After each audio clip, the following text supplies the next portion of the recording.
Hello friends, now today we are again going for the repairing a hand pallet truck. So now let's go.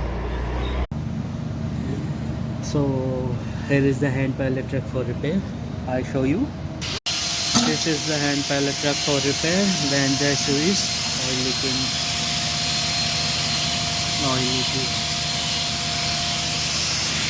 because of it is not lifting up. So after repair we will be show.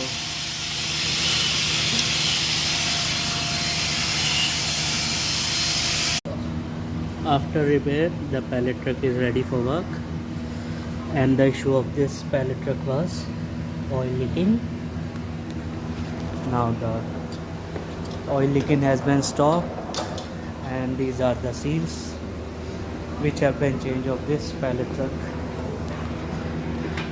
Now it is working.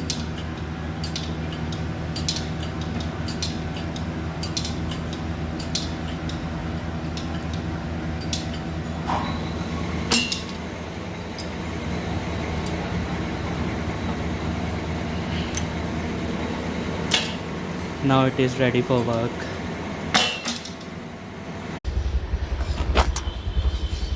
Now the work has been finished, and now we are going to back home. So let's go.